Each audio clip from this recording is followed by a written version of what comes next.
4.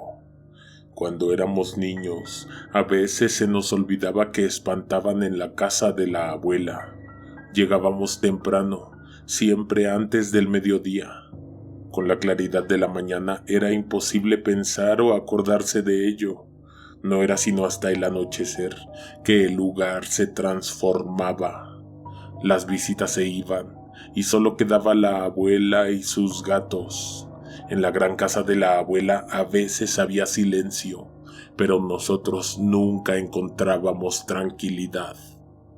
Por las madrugadas escuchábamos los llantos de un bebé en el baño. Claro, jamás nos atrevimos a salir de nuestras recámaras luego de que las luces se apagaban.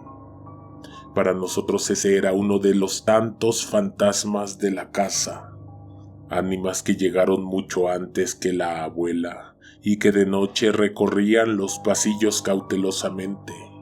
Apariciones que estaban presentes en los momentos menos esperados, en los lugares menos imaginados.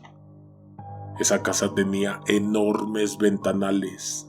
De día entraba luz por todos lados. No quedaba un solo espacio en penumbra. No entiendo por qué no había cortinas en las ventanas, pero hubiera sido bueno un poco de privacidad por las noches. No eran pocas las veces en que uno sentía que estaba siendo observado desde el exterior. Tampoco eran pocas las veces en que uno veía a un extraño desconocido asomado por la ventana, vigilando tu sueño. La abuela siempre decía que era solo nuestra imaginación, pero estoy seguro de que ella también era capaz de verlos. Si no, ¿a quién le prendía veladoras en la noche? Por eso no nos gustaba quedarnos a dormir en su casa. Ahora, las cosas ya cambiaron. Nadie vive ahí y los amplios cristales permanecen cubiertos con periódico.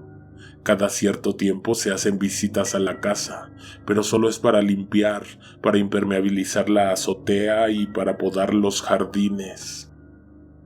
En aquel entonces tenía 7 años y la única razón por la que obligatoriamente nos quedábamos a dormir en casa de la abuela era porque mis padres tenían que salir y no había con quién más nos pudiéramos quedar. Cuando se hacía de noche, aparecía el miedo, la incertidumbre, y era entonces que nos acordábamos de todas esas cosas que nos asustaban en la oscuridad. La habitación donde yo me quedaba a dormir era la misma que, en paz descanse, usaba una de mis tías cuando era niña. Era una recámara grande, tenía bastantes muebles de madera, viejos, llenos de polvo, cuadros con amarillentas fotografías de mis tías retratadas en una iglesia. Igual que en el resto de la casa, ahí también había grandes ventanales sin cortinas.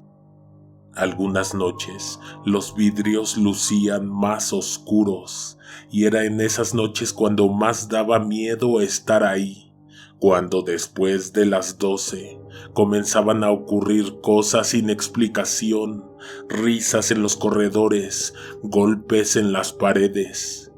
En esa habitación y solo en esa habitación llegué a sufrir las más horribles pesadillas que haya soñado en mi vida.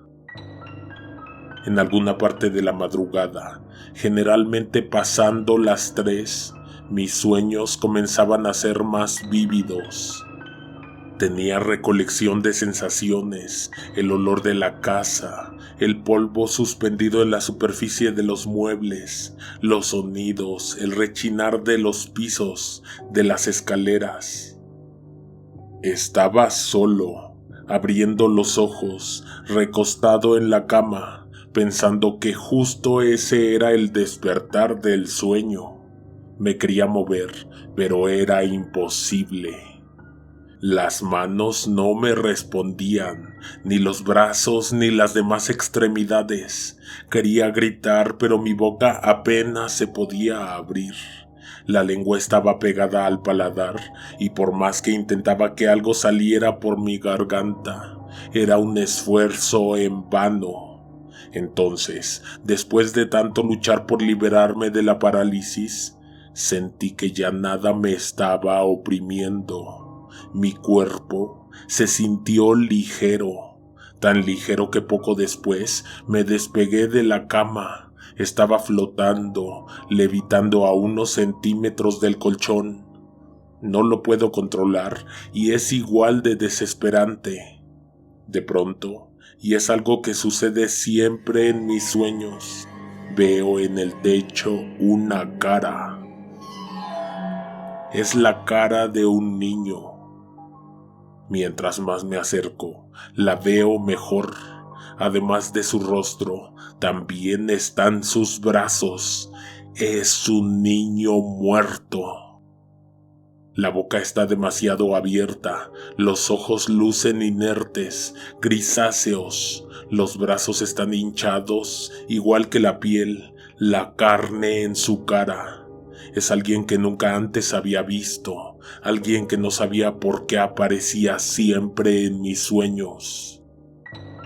El sueño continuaba y yo no podía dejar de acercarme al techo, levitando horizontalmente, aproximándome inevitablemente al cuerpo del niño.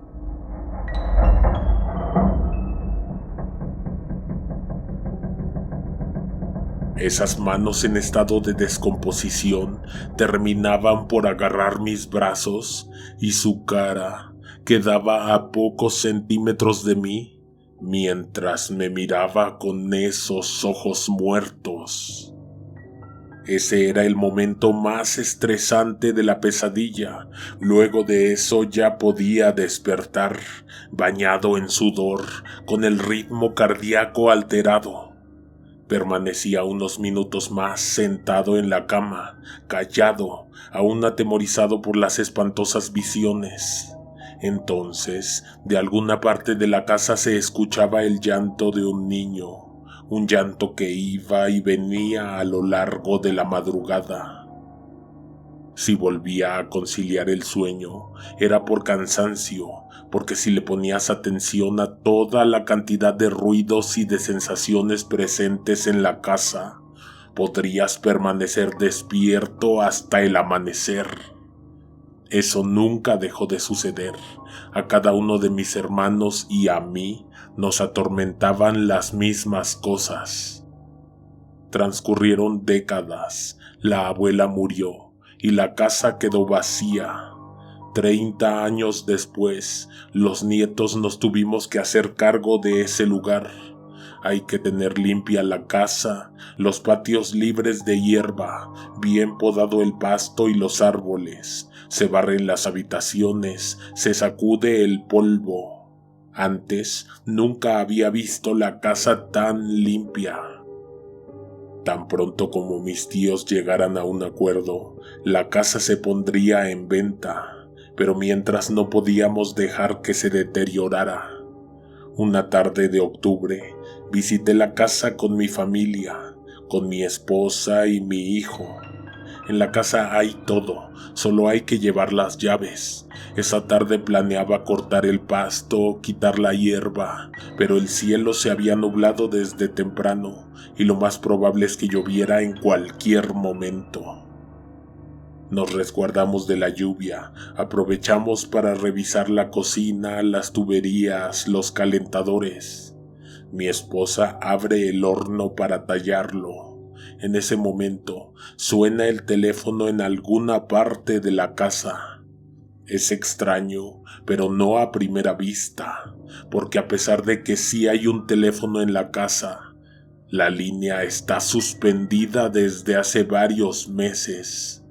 No tendría por qué estar sonando. En el piso de arriba, en la habitación de la abuela, de ahí sale el ruido.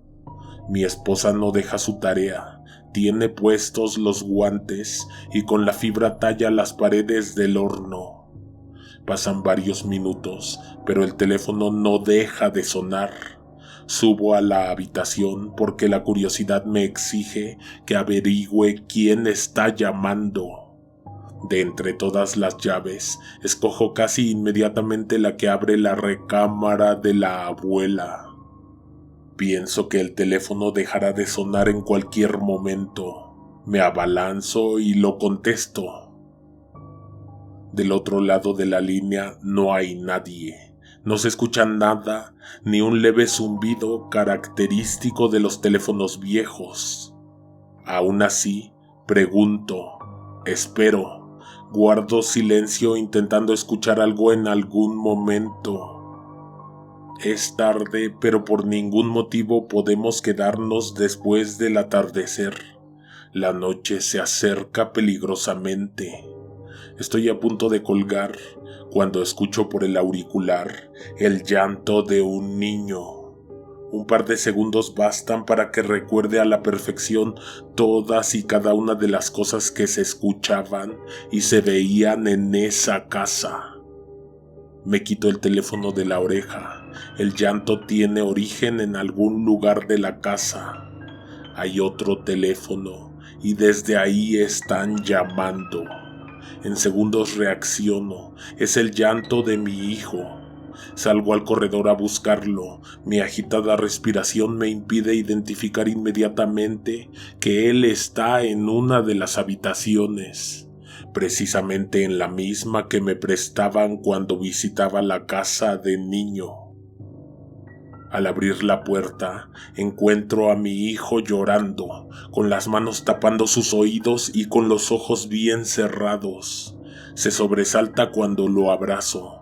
Llorando me pide que lo saque de ahí, de esa casa, de esa recámara, porque según él, hay un niño en el techo.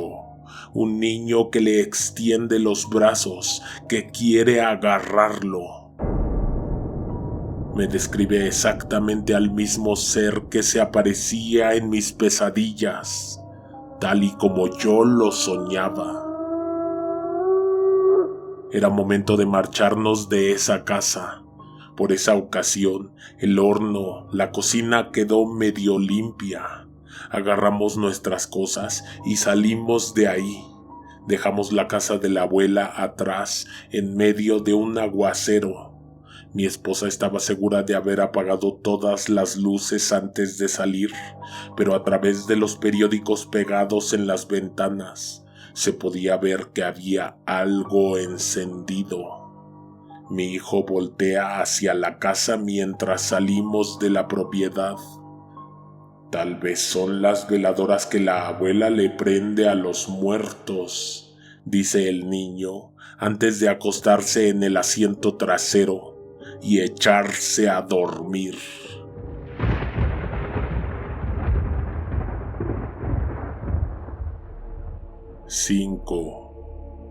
Esa noche estábamos todos reunidos en casa.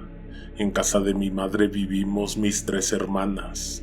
Solo Viridiana y yo tenemos hijos. Alejandra es la única que se casó y vive aquí mismo con su esposo. Es una casa grande en una colonia pobre perdida en esta enorme ciudad. Días antes había sido el cumpleaños de mi madre y entre todas le cambiamos su vieja televisión por una pantalla. También compramos un mueble nuevo para que quedara bien instalada. Estábamos todas en la sala. Era un poco tarde. No siempre están todas mis hermanas en viernes, pero esa noche nos pusimos de acuerdo y después de cenar le dimos la sorpresa. Bajamos la pantalla de la camioneta, quitamos el mueble antiguo, un alto mueble de madera con varios cajones y compartimentos. De la parte superior cayó un montón de polvo, papeles y hasta el control del estéreo que tenía más de 5 años perdido. Creo que nunca le habían pasado un trapo encima a ese mueble. La hija de Viridiana se acercó en medio de aquella nube de polvo y recogió un recorte de periódico que cayó al piso al momento de quitar el aparato. Itzel en ese momento tiene 6 años. Ella vive con su madre en el último piso. Es la preferida de la abuela. Itzel toma el pedazo de periódico. El recorte es bastante viejo. El papel se ha adelgazado bastante. Es del año 1985. Mi madre olvidó que lo tenía. De hecho, no tengo idea de por qué lo conservó, por qué apartó esa hoja y la puso en un lugar alto, a buen resguardo. Mis hermanas se acercaron. Mi madre estaba en la cocina. Había una nota en ese periódico. Era de una mujer que había sido atrapada metiéndose a las casas a robar. Leímos la noticia. La fotografía mostraba en blanco y negro a una señora con pantalones holgados, como pijama, con una blusa color claro, con el cabello amarrado en una trenza. En otra fotografía, con dificultad, se apreciaba el supuesto motín. Aquella mujer se había metido a robar cuchillos. Entre sus ropas, en sus bolsas, había bastantes objetos filosos. No todos eran cuchillos. El reportero describía unos cuantos picahielos, navajas y tijeras. La última foto mostraba el domicilio donde había sido capturada por elementos de la policía. Era la casa de al lado. Mi madre volvió de la cocina, vio la nota que teníamos en las manos. Naturalmente preguntamos de qué se trataba, por qué la había guardado. Mi madre tomó el pedazo de periódico, se sentó y comenzó a contarnos la historia de Ramona, una vecina que ella conoció bien. Ramona era una mujer que vivía con su esposo. Un día él no regresó de trabajar, murió en un asalto.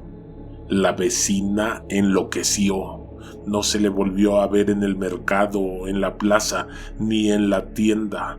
Ya no salía de casa. En semanas posteriores, varios vecinos reportaron que alguien se había metido a robar a sus casas. No fue fácil adivinar qué era lo que estaban robando. Solamente encontraban ventanas rotas, cajones abiertos. Una noche entró a la casa de al lado y ahí encontró seguramente a alguien despierto que llamó a la policía. Se la llevaron. Ramona se suicidó en la cárcel. Las tres hermanas teníamos un vago recuerdo de aquellos sucesos. Sonaban como algo que había pasado hacía demasiado tiempo, que solo quedaba en la memoria remota. Cuando mi madre terminó de contarlo, Viridiana le preguntó si algún día esa mujer se metió a robar a nuestra casa. Mi madre no tuvo tiempo de responder. Itzel, la hija de Viridiana, se adelantó a decir que sí. Ramona se ha metido varias veces a mi recámara. Ella me hizo esta trenza. La niña se lleva la mano a la cabeza. Viridiana mira a mi madre, luego me mira a mí. Está esperando que nosotras digamos algo. Tal vez cree que nosotras sabemos algo que ella ignora, pero estamos igual de desconcertadas. Lo cierto es que mi hermana no sabe hacer ese tipo de trenzas, y la niña es muy pequeña para hacérselo ella sola. Esa noche Viridiana tiene tanto miedo de subir a su departamento que se queda a dormir en la sala con su hija.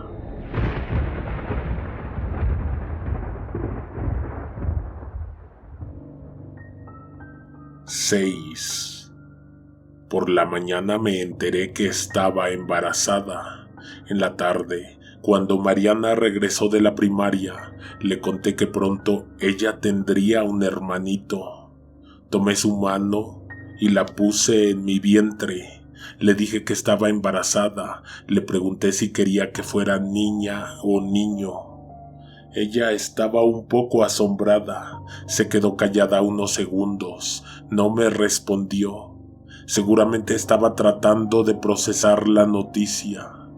Entonces me preguntó: ¿cómo es que te enteraste que estabas embarazada? Una pregunta un poco profunda para una niña de su edad. Traté de explicarle cómo funcionaban las pruebas de embarazo. No supe si me estaba entendiendo.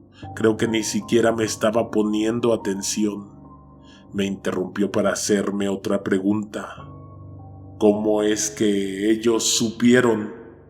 En ese mismo instante, estábamos sentadas frente al televisor.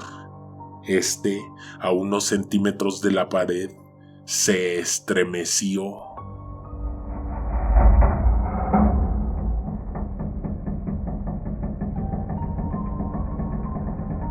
Había algo ahí, ante nosotras.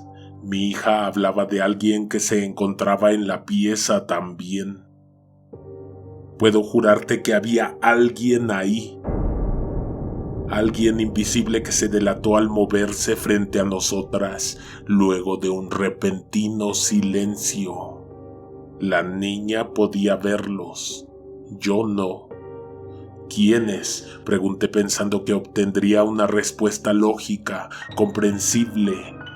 Ellos, dijo la pequeña, y entonces señaló hacia los costados de la televisión, primero a la izquierda y luego a la derecha. Cada que la niña se refería a ellos, algo se movía del lugar dentro de la sala. No volví a hablar de eso con ella. La mandé a dormir. Me quedé un poco más en la cocina después de lavar los trastes de la cena. Levanté la mesa. No podía dejar de pensar en eso. Tenía un poco de temor porque nunca había presenciado un evento inexplicable de primera mano. Estaba recargada en la barra de la cocina, con la mirada perdida, irremediablemente dando vueltas a las preguntas de la niña. Entonces sentí movimiento a mis espaldas, la extraña y angustiante sensación de que alguien se había parado tras de mí. Giré despacio, con miedo. Lo tenía de frente. Era invisible, pero ahí estaba. Se sentía su presencia, su mirada. Una mano invisible cubrió delicadamente mis ojos. Quise esquivarlo, retroceder, pero lo único que mi cuerpo logró fue desvanecerse. Mi conciencia se apagó. Horas después desperté en la cama. Eran las 4 de la mañana. Estaba vestida con el mismo pantalón y la blusa del día anterior. Aún tenía puestos los zapatos. Me había quedado dormida sobre la cama tendida y de hecho creo que desperté porque tenía frío. Lo único que me quedaba claro en toda esa confusión era que no sabía cómo había llegado a la cama. Mi último recuerdo era haber terminado de lavar los trastes a las 9 de la noche. Pasaron 2 meses. En mi vientre era un poco más evidente el embarazo. Recuerdo muy bien que la pequeña terminó de cenar esa noche y se ofreció a ayudarme a levantar los trastes. Mientras yo los lavaba, ella los secaba con un trapo y los acomodaba en una bandeja, de la que posteriormente extraería y colocaría en cada cajón. Terminamos y la niña subió al baño, se lavó los dientes sola, sacó su pijama de un cajón y la puso en la cama y se sentó a esperar pacientemente a que yo subiera. Tenía planeado acostarla, esperar a que se durmiera y entonces bajaría a echar su uniforme a la lavadora. Tan pronto como la tapé con una colcha, la niña intentó persuadirme para que me fuera a dormir también. Eran las 9 de la noche. Definitivamente había más tareas en el hogar a terminar antes de que pudiera decidir acostarme. Le expliqué las cosas que tenía que hacer. Sin embargo, ella seguía insistiendo. hasta que por fin me dijo que debía estar en cama temprano, porque esa noche vendrían a visitarnos las sombras. Esas palabras me sacudieron por dentro, me dieron ganas de acurrucarme a su lado, pero también había algo en mí que me decía que no tenía por qué estar asustada por la imaginación de una niña.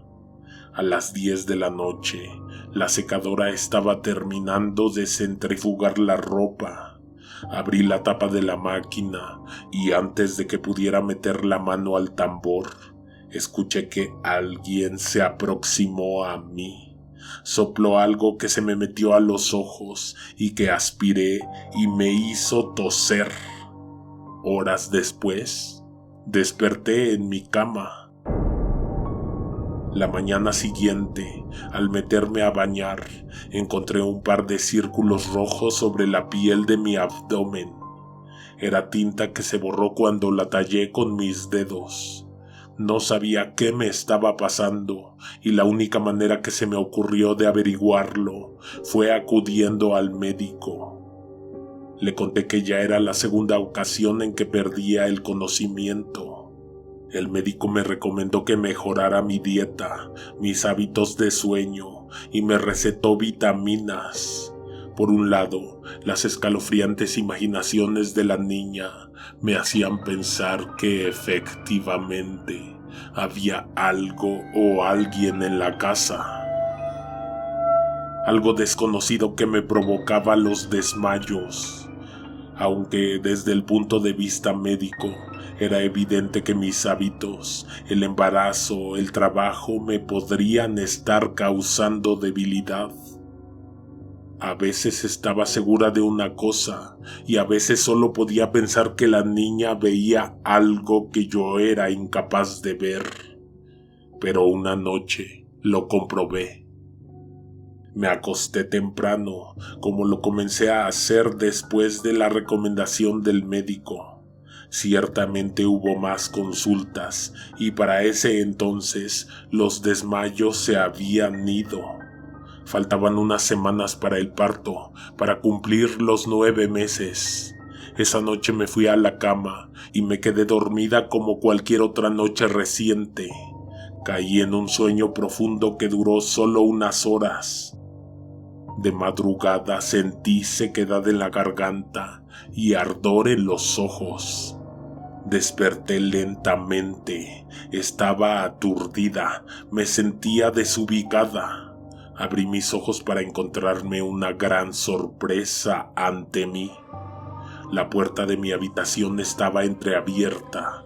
Por el corredor entraba un poco de luz. En el resquicio de la puerta estaba la silueta de la niña, de mi hija. Estaba mirándome. De hecho, parecía que tenía rato ahí. La recámara se veía bastante sombría. La oscuridad de la noche se había metido por la ventana y nada se podía ver de lo que había a mi alrededor. De pronto, a los pies de la cama los vi. Sus siluetas eran más oscuras que la oscuridad misma. Eran alargados seres, muy altos, muy delgados. Las líneas que limitaban su silueta eran trazos largos. En donde se supone que debería haber un rostro, solo era evidente una mirada, un par de enormes ojos, una mirada profunda, vigilante. «Son viajeros», dijo la niña. Lo que tengo ante mí corresponde perfectamente con la descripción que se hace de los grises, de los seres extraterrestres que hacen discretas visitas a nuestro planeta. Sé que lo que estoy viendo es real, porque ya estoy bien despierta. No me queda claro qué hacen ahí, o por qué la niña no les tiene miedo. Ese mismo día, desde la mañana y hasta la noche, me siento cansada, como si hubiera hecho mucho ejercicio. Estuve toda la tarde pensando en preguntarle de ese tema a la niña. Estaba buscando las palabras correctas para hacer la pregunta. La niña sabía que yo estaba confundida y tenía dudas. Lo sé porque cuando me le acerqué me dijo: ellos dicen que estuvieron ahí cuando yo nací y que también van a estar contigo el próximo mes, cuando nazca mi hermanita. Hasta ese momento había reservado solo para mí la fecha del parto, y eso de que era niña, ni yo lo sabía. Esperaba enterarme cuando ella naciera. Pero sí, tuvo razón. Después del parto no los volví a ver, o a sentir, o a pensar que seguían ahí, aunque la niña decía que nos seguían visitando de vez en cuando.